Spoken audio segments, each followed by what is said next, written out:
Ndifuna ndikulandireni okondedwa omvera mu dzina la mphamvu la Mbuye wathu Yesu Khristu. Ndikulemekeza kumwamba ifuna kuti Mulungu watikonderanso kuti titha kupezeka mu tsiku la lero. Chankomera Mulungu kuvomereza kuti ana anga apezekani. Mulungu alemekezeke. Okondedwa omvera, lero ndi pa 29 December 2024. Tatsala ndi masiku awiri okha kuti tithane ndi December wa 2024. Okondedwa tikulowera mchaka cha 2025. Nthawi inzanga ndi yabwino yoti udzilengedzere chipambano, udzilengedzere kukonderedwa, udzilengedzere chikondo chigonjetso.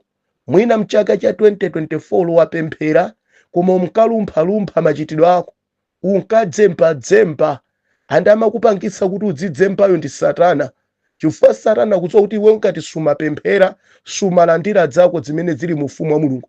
Chifukwa mu ufumu wa Mulungu timatenga zathu chifukwa cha pemphero, koma Satana amatichenjerera nkutipatsa mzimu wauletsi osamakonda pemphero ndi kuti tikhale mmene tilili, tidzimvetsa chisoni, zizioneka ngati Mulungu wathu samayankha, zizioneka ngati Mulungu wathu samapereka zinthu. Koma tunzanga ndimafuna chaka ichichi ichikhale chaka cholandisa zako zimene njerekeza adakulanda. Uli nzambiri tiweyo amama, muli nzambiri. Banja lija lalephereka lija lilipo, ntchito ija yalephereka ija ilipo, business ija ilipo, kuntumikira Mulungu kuja kulipo. Koma Satana anakuchenjererani okondedwa omvera, anachenjera kuti zisamusazilandire. Ndi anakuchedwetsani ndi zake zimene zimachedwetsa anthu kuti asemphane zimene Mulungu adawakonzera kuti alandire zikhale zawo. Zanu tuzili kumwamba zambirimbiri zimene Mulungu anakonzera. Moyo wanu sukanakhala olira choncho. Mtendere wa mbanja uja Satana anawutsekera uja ulipo, ukudikira inuyo mukhale wochitachita. Chilimikani mbale, tamvetsera matenda amene akukudzingawo. Satana wadzipanga dala zimenezo kuti ku Satana ngati iwe sumutulukira iwe ofa mmatenda amenewo. Akupha chifukwa iye kwake ndikuba, kupha ndi kuononga. Nde akufuna kuonongere chilichonse, akubere akuphenso. Nde ndimafuna lero chaka cha 2025 chikhale chaka cholandisa zako zimene Satana anakubera iweyo. Unaonongeredwa sogolo lako, iwe ndi ongodwala lerolo kuti zikangofika madeta amezina iwe umachita kumanezwa kuti ndidwala. Zimene zichasi zako uli nzako iweyo, koma Satana anakubera ifa iwe ndi tambwali osafuna kupemphera. Zako umalandisa mpemphero, ukafuna zako utenge kwa Mulungu ukhale mpemphero. Pali zambiri zikuchitika pamwe wako, Satana afuna atakusowetsa. Koma kuti upambano ulande chipambano, ukhale chipambano, pafunikira pemphero likwere mphamvu. Uike magiya onse apamwamba. Nzanga ngati sukwera mpemphero iwe wonongeka. Chifukwa Satana ali ndi kulimbika kwa kukulu pamwe wako chimene afuna kuononga iweyo. Banja lako afuna lithese, ntchito yako afuna ithese, mpingo wako afuna uthese. Ndengati suchuluka pemphero utha kulandisa zambiri mu chaka cha 2025. Koma ndi chaka chimene utha kumbanso iweyo mphamvu, utha kumbanso kanthu, utha kumbanso chigonjetso, utha kukhala nzikatundu za mu ufumu wa Mulungu chifukwa iweyo wachilimika waima mpemphero. Pemphero nchida chokha chimene chimakuthangatire we kulanditsa zimene walandidwa ndi Satana. Daniel ali ndi umboni umene. Daniel anadzoti nkaima mpemphero, ndikaima nkusala kudya, palibenso kuti Satana atha kumandilanda zanga nzizilandisa m'manja mwa Satana ndi amalandisa. Kodi wenzothekaso tikulandisa okondedwa? Ambuye akuthandizeni. Dzulo timakamba pompa okondedwa omvera kuti Petro ndi Andrea komanso Yohane ndi Yakobo adakumana ndi Yesu ku nyanja ya Galileya. Ndada waitana kwa uzatsiyani makoka anu, mundisate ine. Andikusiya makoka sanangosiya kokha lokha, komanso ngalawa zimene amagwiritsa ntchito anazitsiya. Okondedwa ndi makampani sitingamfate Mulungu tili ndi zinthu zathu. Tikuyeneka tisiye zonse zimene zathu, tikagwiritsa ntchito zake za Mulungu. Anthu ambiri tapita ndi zathu, nde tifuna mu ufumu tizikagwiritsa ntchito zimene zathu, sizimatheka. Endi Mulungu samati andikira anthu otero. Chifukwa Mulungu amayandikira okhawo amene ali nzida za Mulungu zimene atazigwiritsa ntchito. Ndetidamona Petro ndi Yohani komanso Andreya ndi Yakobo atasiya china chilichonse. Ndekuti apa ngati zili nsupa anasiya, ngati zili zithumwa anasiya, ngati ili mitala anasiya, ngati zili zibwenzi pa utumiki adasiya, ngati amapanga zinthu zosayenera adasiya, ngati amagwiritsa ntchito zimankhwala kukatenga mwasing'anga pa zinthu zawo anasiya, ufiti anasiya, kupha anasiya, masenga anasiya. Chifukwa ponsata Yesu sitinsata tili nkanthu, timatsiya china chilichonse chimene timagwiritsa ntchito, chimene timachimva kuti chimatipindulira. Ndekuti ngati ndi uhule amayi ameneka asiye. Zina zilizonse mwano, kukula mtima, kusadzichepetsa, kulankhulitsa. Tili ndi anthu odziwa kulankhula, anthu olankhula zinthu zoyipa adasiya mu ufumu musitimapita nazo zimenezo. Ndekuti inu okondedwa, ngati simutsiya simungansate Yesu. Ngati simutsiya okondedwa, zimenezo zizikukanizani kunsata Yesu. Tili ndi ambiri timafuna titamayenda na Yesu, koma tifa tili nzambiri zimene tikuyenda nazo zimatikaniza. Nchifukwa ukafika kutumiki umayamba kukhumba kufusira kwa azimayi. Ndengati ndachinyamata mukufuna mwafusira atsikana pamalopo, ngati ndatsikana akufunika komwangosirira nyamata pamalopo. Zimene zija zimachitikiranji alowa ndithu komali nzinthu. Ndedzimene zimakakuchedwetse fa izozo zimakhala zokhumba za dziko lapansi. Ndezilako za dziko zimatentha mwa iwe, zikamatentha mwa iwe zimakupanga kuti uzikhumba za dziko koma ukupemphera. Ndifake mudzapeza anthu amapemphera koma mwano, amapemphera ndi amaboza, amapemphera ndi otukwana nzawo amiseche, amapemphera kumakuba kupanga bezigololo, amapemphera kumanyanga ali nazo nyumba, akusamba zimankhwala ulendo nazo kuntchito, akuchita chilichonse ku business akamapita wasamba business yake waisambisa mankhwala. Zimene zija kuma kufufuza ali pa chali chindindo. Achifukwa chani zizi? Makoka ake sanatsiye, ngalawa yake akuyenda nayo.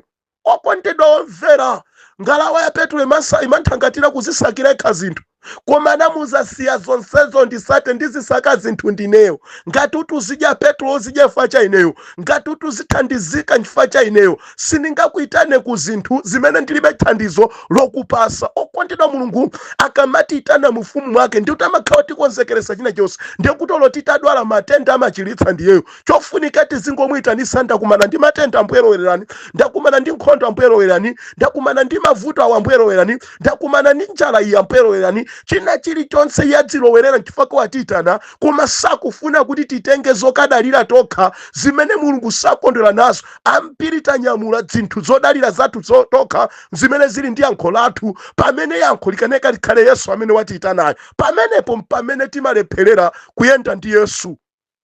Ambuye atithandize. Okondedwa, lero tifuna tikambirane pamutu wa cholinga chakuitanidwa kukhala mwana wa Mulungu. Kuteko pali cholinga nzanga, Mulungu samangoyitana popanda cholinga.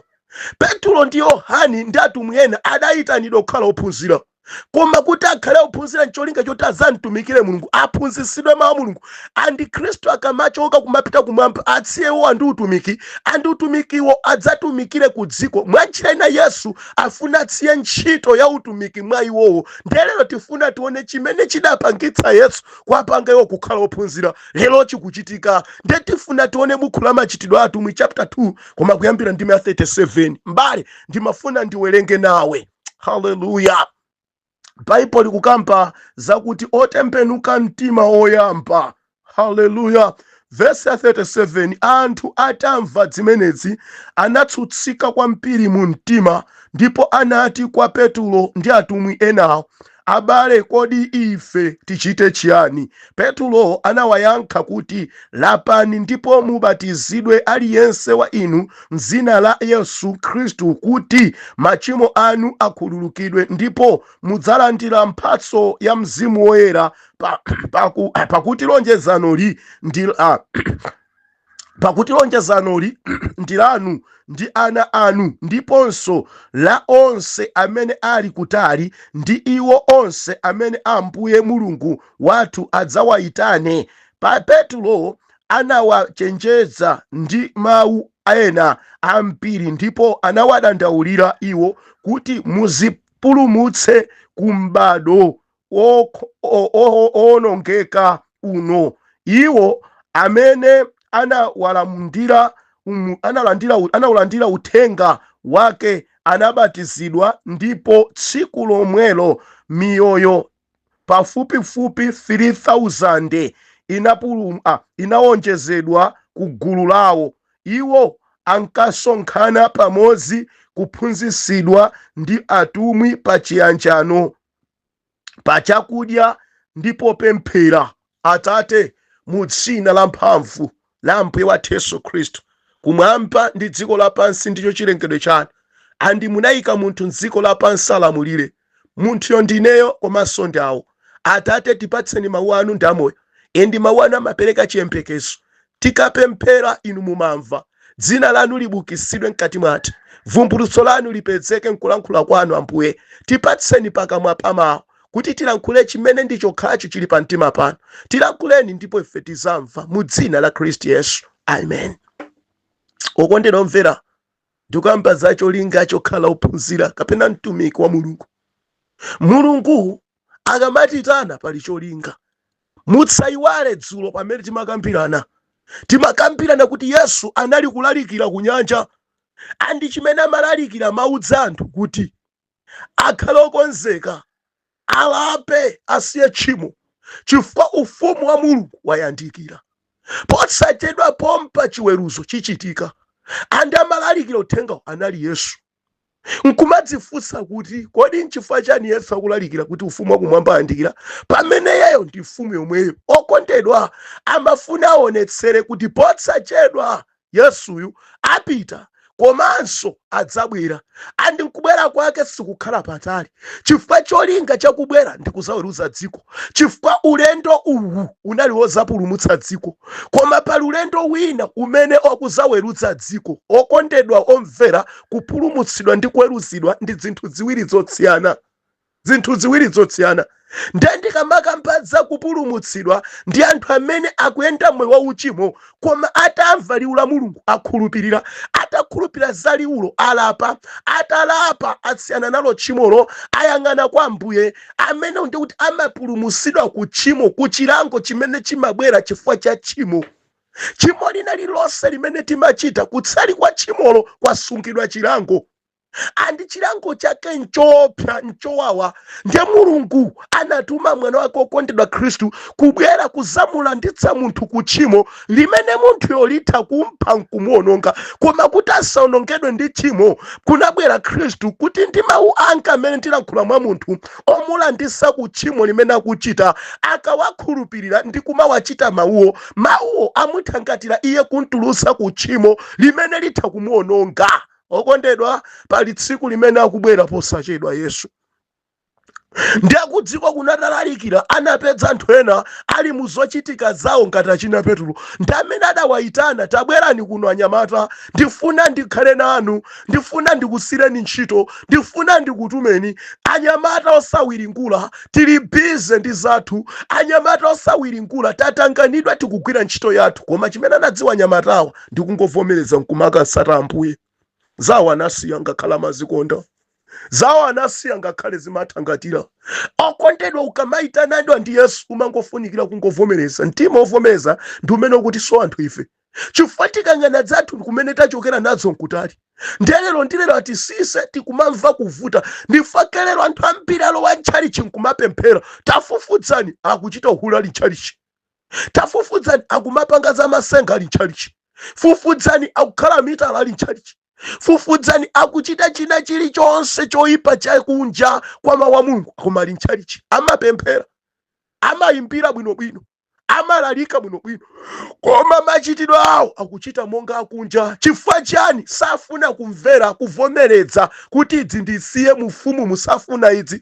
Koma kuopsa kwa zinthu zimenezi, ukamachita uli maumu, ukamachita mbale, Mulungu wako amakhala kutali ndiwe. Chifukwa chimene chimampangitsa Mulungu akakhala kutali ndiwe ndi tchimo limene iwe ukuchita. Apopo ndesi zimatheka kuyandikana Mulungu ukuchita tchimo. Hayi. Okondedwa omvera, ayi. Nde tamvetserani, atawapanga kukhala ophunzira, idafika nthawi yoti Yesu wachoka pita kumwamba, koma popita anatsiya ophunzirawo kuti akagwire ntchito ija. Cholinga nchimenecho.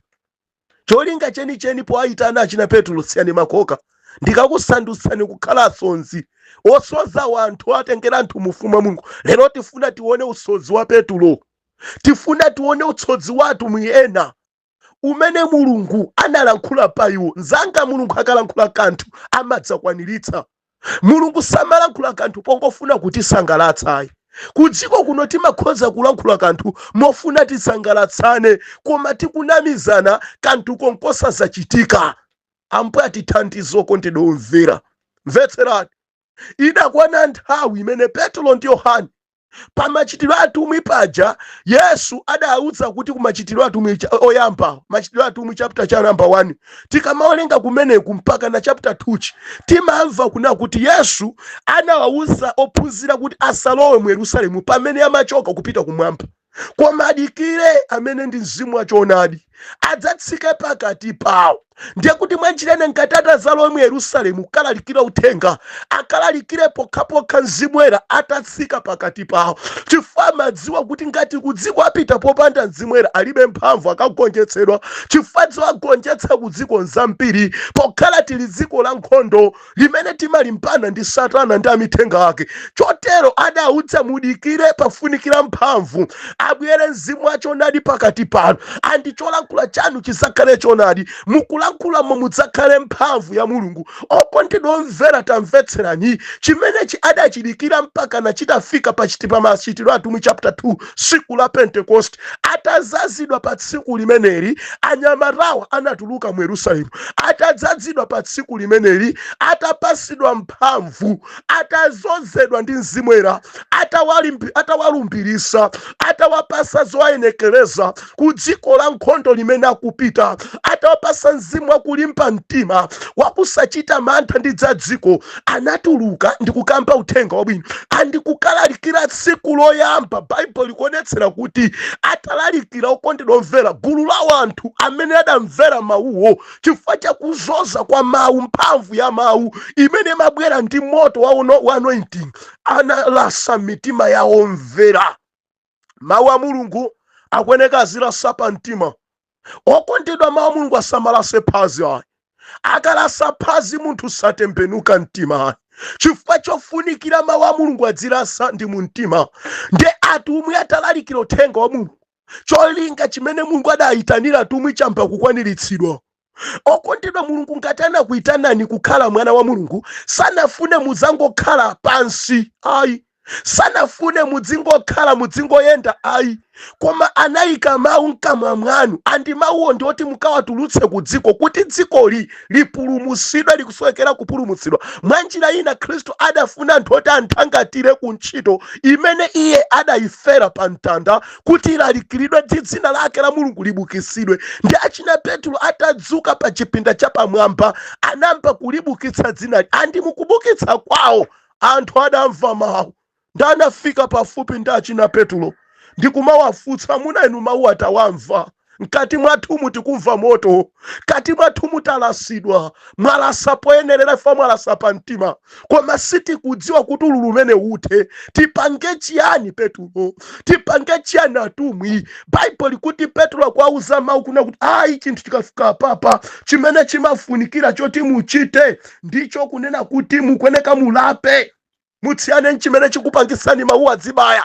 Kuti akumawo ngati mukumva kubaya mkati mwanu apeza choyipa, ndi akulimbana nchoyipacho, ndiye kulapa kumatanthauzira kutulutsa choyipa. Mukamati ndasiya kuba, ndasiya kupha, ndasiya chigololo, zimenezo mukangoti mwadzitsiya simamvanso kubayidwa uthenga ukamabwera. Chifukwa chimene chimakumana ndi uthenga, chimene chimamenyana ndi uthenga mwachitulutsa, ndiye pafunikira mulape. Chifukwa ngati simulapa chobayacho sichisiya kubayabe.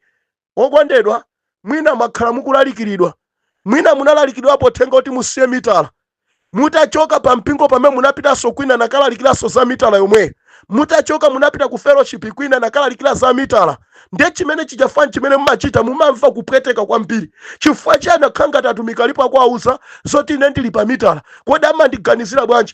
Ndikubayidwa kumeneko. Kuteko cholinga cha Mulungu afuna musiye mitalayo ndifaka uthenga kwina kulikonse mukupeza. Mukamamva siyani zibwenzi, siyani zigololo. Kuteko pena paliponse mukangopita uthenga wa chigololo ino mukangofika umazuka. Kuteko Mulungu amakhala kuona mwa inu muli mzimu wa chigololo, andi chimene akufuna Mulungu ndikuti musiye chigololocho. Kuteko mukangoti mwachisiya uthenga ulotalalikidwa mwa inu simamvanso kuwawa, muzinena kuti ameni. Go deeper, man of God. Chifukwa uthenga ucho wamba kupereka chimwemwe mwa inu, chifukwa chimene mali mpana nacho inu mwachichotsa. Kuchotsa nkwa inuyo, kuchotsa nkwa inuyo mawu ndi a Mulungu. Koma Mulungu akabweretsa mamafuna mupange chiganizo, kodi chimene mawu akunena chimene chili ndine.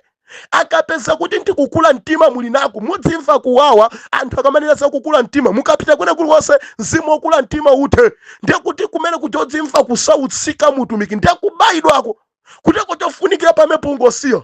Ngati umanena miseche, uthenga wa miseche uzibwerabe pa iweyo. Kaya upita kuti kakalalika ndi azungu, koma ukamvabe za miseche zazuka, chifukwa Mulungu akuona kuti pa iwe pali mzimu wa miseche. Ndiye chimene chicha uthenga joka kama chula chimene umakhala kubaya. Zosatira malo moti umvetsera umakhoza kumva kunena kuti akundinena ine. Andi umakhoza kuchoka pamenepo mokupya mtima. No, ndichobayidwa chowapya mtima ifo uli ndi ululu. Koma chofunikira pita kwa atumwi olalikirayo, umfuse ndipange bwanji ndikumva kupweteka. Andi chimene mwalalika nchimene ndimachita. Kunena zona ndine mfitidi, ndimapana inu wake, ndimapanga za masenga, ndimatesa mabanja masenga, ndimayimisa anthu kuti asabereke masenga, ndimaponya akasipa pa anthu masenga. Kuteko zimene mukunazo mwini masenga ndimachita masenga ndineyo. Mwafika poyenda pamene ndikuchita kubayidwa kumeneko. Ndi amakuza chona uchite kuti chichoke chimene chisamayende soma iwe. Chifukwa suna bado kusakhala wa masenga kuzikola pasi kuno. Malo motero timapya mtima. Malo motero ndipamene tikupita beti kalimbane ndi masenga ndi opemphero.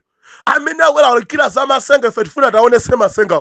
Umaatha ndiweyo, zimakupha zili ndiwe. Kuopsa kwa zinthu ukangofa utazikakamira zikutengera kuchonongeko. Ndanauza lapani. Mukalapa mubatizidwe inuyo. Mubatizidwe fasi mungabatizidwe musana lape. Pafunikira mulape zimene mukudzimva kuti zikulatsidwa mu mtima mwanu. Chifukwa mukumva kulatsa ndi kuti mkati mwanu mawuwo apeza kanthu. Nde kanthu ko mukalape kumukasiye.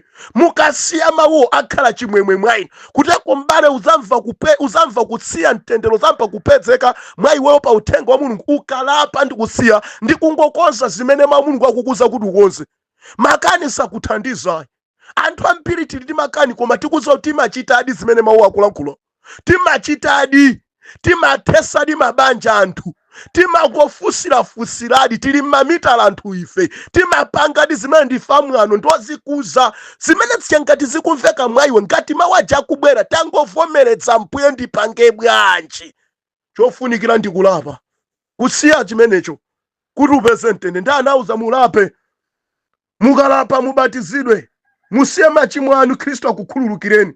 Andi mulape aliyense mu dzina la Yesu. Pafunikira mu dzina la Yesu kuti mubatizidwe naye mu dzina la Yesu. Haleluya. Ndipo mukatero machimo anu akhululukidwe. Akangoti akhululukidwa machimo anu pamenepo muzalandira mphatso ya Mzimu. Mwanjira ina siti malandira mphatso ya Mzimu tikuyenda mu uchimo. Ndimamva chisoni na nthu kumaona ngati Mulungu akuwalankhula, Mulungu akundilotesa, Mulungu akunena ndine, koma iweyo kuyenda mwe wa tchimo. Ndikuti Mulungu Mzimu Woyera amatsika pa munthu akalapa kusiyana ndi tchimo. Sizingatheke Mzimu Woyera pokhala woyera akaphatikane ndi tchimo. Ngati mwainu mumayenda tchimo, sizingatheke Mzimu Woyera akhalenso mwainu. Mzimu Woyera sayenda mu malo mmene muli tchimo, chifukwa tchimo nchodetsa. Ndiye sapezeka podetsa iye ngoyera, ndiye kuti malo amene amafuna kukhala Mzimu Woyera akhalenso oyera. Ndiye sizingatheke wa miseche, sizingatheke wa maboza, sizingatheke wa mitala, sizingatheke wa kuba, sizingatheke mfiti okhulupirira mankhwala masenga ndi kumalankhulidwa ndi Mzimu Woyera pamene yeyo ntchito zake nzoyipa. No, zosatheka. Zimalankhula mwa iwe zimakhala ziwanda za kumidima zofa nchimene wewe uli. Tikumvana okondamvera, chifukwa sizingatheke. Apapa kuti mulandira Mzimu Woyera pokhapokha ngati mwalapa, mukatsiyana nalo tchimo. Sangabwere Mzimu Woyera mwainu musanalape. Ayi, chifukwa mukalapa ndi kuti mwalandira mawu. mawuwo ndi amene mumakhala mzimwera, ndiye kuti mumakhala kuti mwachotsa zimene zimakanisa mawu kuti alowe. Mukadzitulutsa mawuwo amadzalowa, ndipo mawu akalowa amadzakhala pamenepa. Pamene pamakhala choyipacho pamadzakhala mawu, chifukwa mumayeretsa ndi mawu pamene mwalapa ndi kudzitsiya osadzachichitanso. Ndi chimene akuwauza anthu awo. Ndiye Baibulo likunena kuti pakuti pali lonjezano limene lidayikidwa pakati pa inu komanso ndi ana anu, ndiponso sinu nokha komanso ndi pa aliyense ndi onse amene ali kakhale kutali. Nkhani ndikuti ali kutali ndi mawu a Mulungu, amene lero sakumva uthenga wa Mulungu, koma chiafikira chinthuchi chifikira fa palo ilonjezano limene Mulungu adayika. Ngakhale lero amene sakumva mawu a Mulungu, koma pali tsiku linati uthenga wafikira, ndipo amva, akamva, akalapa ndi kusiya choyipacho, amenenso adzalandira mzimwera. Adzalandira mzimwera, chifukwa lonjezano linayikidwa pa ife komanso pa ana athu, ndiponso ndi onse amene ali kutali, ndi iwonso onse amene Ambuye Mulungu wathu adzawayitane. Pali gulu lina adzachita kulitana. Onsewo pali lonjezano la mzimwero, chimene chidayikidwa kale ndi Ambuye wathu Yesu Khristu. Chidayikidwa ndipo chikafikira uthenga wabwino kwa onse. Anthu amene atakhulupirire ndi kuchilandira ichi, pamenepo adzamba kuyenda naye mzimu woyera. Ndiye kuti mzimu woyera samangoyenda ndi anthu wamba, koma okhawo amene apanga chiyanjano ndi Mulungu. Ambuye atithandize. Chimene chakulankhula ni ndani? Atumwi. Chimene anabwerera Mulungu anawatsira pa dziko pano adzachita. Uli nchochita mzanga ku dziko kunoku, sunangokhala ku dziko kuno, usamangodzikhalira mzimayi. Uli nchochita. Baibulo likulankhula kuna kuti, haleluya, Petro anawachenjeza ndi mawu ena ambiri, ndipo anawadandaulira iwo kuti mudzipulumutse ku m'bado owonongeka uno. Nokha pa inu nokha okhulupirira, amene mwamva mawu a Mulungu, amene mwalandira chatsopano, mudzipulumutse pa inu nokha. Mawu oti pa inu nokha afuna onetsere kuti kudzipulumutsa sitizipulumutse fa tili gulu. Titha kukhala gulu koma dzipulumutsa utokhala iweyo. Ati kwa mtundu owonongeka, mwanjira ina Baibulo limati kwa m'bado okhotakhota, osayenda mchilungamo cha Mulungu, oyenda njira zawo, amamba kuyenda bwino lero, koma mawa amachoka pamaso pa Mulungu ndi kuyamba kuchita zinthu zimene dziko limachita. Ndi akuti mu m'bado umene mudzipulumutsa mayi, mudzipulumutsa. Akabwera ena kuti muzinena nawo mabodza mune usindinena nawo, akabwera ena kuti muzichita nawo za dziko zimune kuti ayi sinchita nawo, akanena kuti tizikhala moyo ino mune kuti ine moyo umene sinkhala nawo. Ndapanga chisankho chakukhala ndi Yesu, andi chisankho chikuchitika pawekha, chifukwa mu ufumu wa Mulungu sitilowerana, aliyense adzalowa yekha kolingana ndi chisankho chimene wapanga. Ndi akuti kumbado okhotawu, kumbado umene uli owonongekawu, onunkhawu, wachimowu, ino muzipulumutse nokha. Amayi, muzipulumutse nokha. Adadi, muzipulumutse nokha. Nyamata, uzipulumutse wekha.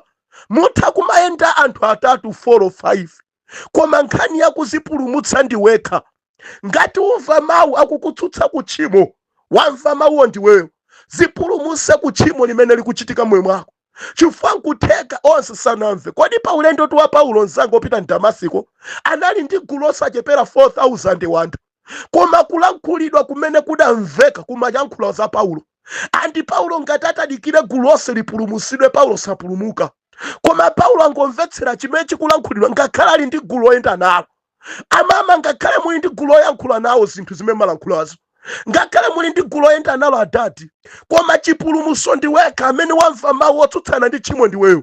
Ndi kutheka nzanuwo mawuwo sakuamvayi.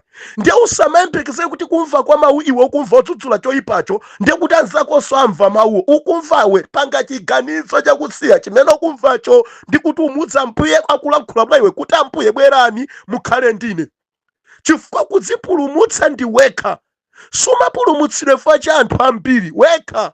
Andi ndi chisankho cha iweyo kuvomereza kupanga naye chiyanjano Mulungu, chifukwa timavomereza tokha aliyense payekha ndi lilime lake. Baibulo limano lilime lina lilonse livomereze. Ndiye kuti chisankho cha kuvomereza sitivomereza fa tilipo ambiri. Umavomereza ndi amene ukumva kuti no, mawu atsutsana ndi chimene ndimachita, kunena zona sindichita bwino, ndi uvomereze kusachita bwinoko, ndi omutsa Ambuye kuti ndifuna kuyambira lero ndiyambe kuchita bwino. Pamenepo Mulungu akufuna iweyo, ndiye mudzipulumutse nokha. Tikuvana okundomvera kumbado okhotakhota. Ndiye Bible likuti mu nthawi imene adalalikira uthenga wabwino Apostle Peter, anthu okwanira pafupifupi 3,000 ndi amene anawonjezedwa pa Ambuye, ndi amene adamva uthenga wabwino, ndi amene adabatizidwa. Anthu 3,000 kunali chintchito nzanga, siku limodzi lokha limene Petro ndi atumwi ena adalalikira cholinga chimene Mulungu anawayikira ku dziko, anawayitanira kukhala ophunzira ndi kuwaphunzitsa mawu a Mulungu, ndi kuti iwonso azakhala opulumutsa wena. Akupulumutsa apa ndi Petro ndi Yohane ndi atumwi ena. Ndiye kuti apa Khristu Yesu atapita kumwamba, ngati kuonekera akuonekera mwa iwo koma mwa Mzimu Woyera, akuonekera mwa iwo koma mwa Mzimu Woyera.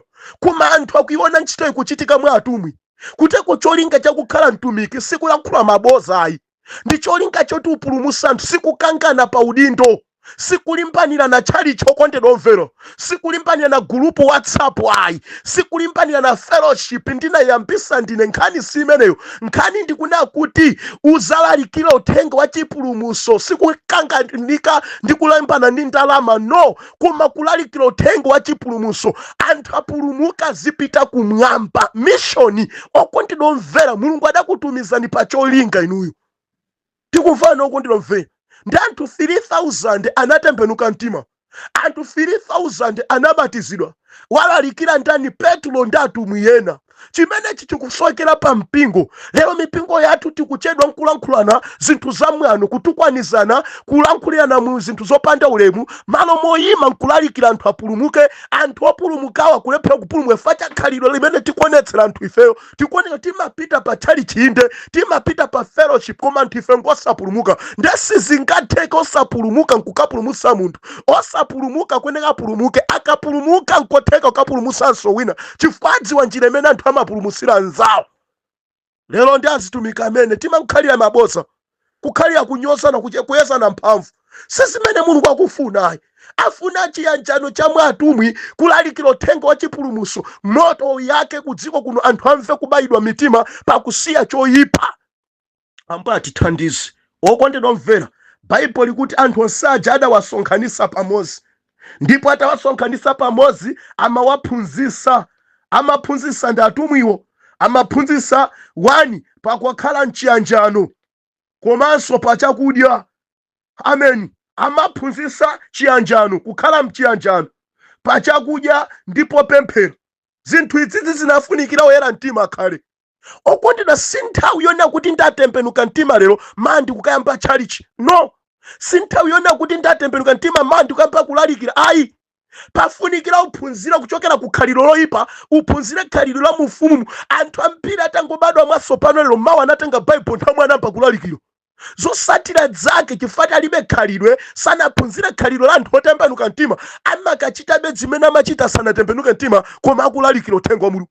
Amakachitabe khalidwe limene lili lakunja, koma akuyimbira. Zimene zimachitika chifukwa chani? Anthu ajalibe khalidwe la mufumu wa Mulungu. Chifukwa khalidwe timachita kukaphunzitsidwa, timakhala chonchi, timachita chonchi. Ndi akuwauza kuti timafunika kukhala mchiyanjano. Lero ndikamaona mautumiki ambiri, mipingo ya mbiri, tilibe chiyanjano. Chifukwa chani? Sitinaphunzitsidwe. Pafunikira chiyanjano oyera mtima. Lero pamakhala maudani, kunyozana, kutukwanizana, kangatiso sizopemphera. Mwini wake Mulungu anali mchiyanjano pa ife, koma lero anthu amene tikusatira ntchitoyi kuti tionetse chiyanjano tilibe. Zosatira ndi miseche, maboza, kunyozana, kutukwanizana, kupepusana, kunena kuti awakunika ngati ndiye ochimwa ife ndi oyera. Anatu amene akukonzekera kumwamba, koma ine ndapeza yankho. Palibe khalidwe sitinaphunzitsidwe za mufumu wa Mulungu. Anaphunzitsa chiyanjano. Ataphunzitsa chiyanjano, anaphunzitsanso kudyerana. Ana Mulungu akuyeneka azikhala mchidyerano. Lero ana Mulungu timalola kuti anzathu opemphera nawo azivutika, azisowa chakudya ife tili chakudya, chifukwa sitinaphunzitsidwe. Timapemphera tili chakudya, nzathu neba kugona ninjala, neba kuvutika paseli pathu pompo, tikumona andi tikudziwa kuti nzathu isakudya, koma ife tikudya nkumakhuta. Koma tikudziwa kuti ife tikalowa ntchalichi nkukamayimbira Yesu ndi wabwino kumwamba nkodabwisa, ndikalowa kumwamba, koma nzako ali pa nyumba inzako akugona, Khristu nzako opemphera nzako akusowa, iwe nkumaza kuti nzanga opemphera limodzi akusowa. Malo moyima thandizo pa iyeyo, iwe ukhale thandizo. Chifukwa sitinaphunzitsidwa ili ndi khalidwe la anthu oyera mtima. Zosati zake zinthu zambiri kuonongeka, koma tikulira mmapemphero. Ambuye atithandize. Baibulo likuti anawathandiza za kupemphera, kwaphunzitsa za kupemphera. Akudziwa kuti kuchokera kudera limene samapemphera. Okondedwa omvera, kupemphera nchinthu chofunikira chika kumapeto, kusowa kuti nchimene chikusekera zonse. Lero lopemphera ambiri oyera mtima amene amazitcha kukhala oyera mtima, kuti akhale ndi mtima wa pemphero kulibe. Kuteko chimene amasogoza ndi za m'maganizo mwawo. Koma apa kwauza kuti nkhani mwalo wakuno kumafunikira pemphero. Kuti muzikatenga zanu mufuma munthu pafunikira pemphero. Kuti muzipambana nkhondo pafunikira pemphero. Andi ngati musemphana ndi pemphero mwasemphana nchina chilichonse. Koma lero tiye ntioneni opezeka m'machalichi alibe pemphero, alibe njala ya pemphero. Amakhoza pa siku zangopemphera siku la chalichi loka. Olo siku la chalichi alibe nazo ntchito, koma kumwamba kwembeza kuti akalo mukalowa bwanji opanda pemphero. Mukalowa bwanji, mulandisa bwanji zinthu zanu m'manja mwa Satana pamene mulibe pemphero. Ambuye akudaliseni okondedwa omvera. Ichi ncholinga chimene Mulungu amatiyitanira kukhala atumiki. Cholinga chake nkuti tikalalikire uthenga wa Mulungu, sitikanyozane, sitikanena message ayi, koma tikalalikire za dzina la Yesu. Sikuti tikalalikire zangofuna ndalama ayi, koma tikalalikire kuti anthu apulumuke. Atapulumuka kumwamba kumakhala chimwemwe. Ndiye kuti Mulungu ationjezera mphoto ife ngati talalikira ena nkupulumuka kulowanso mu ufumu. Ambuye akudalitseni okondedwa omvera, mukhale ndi tsiku lopambana mu dzina la Ambuye wathu Yesu Khristu. Amen.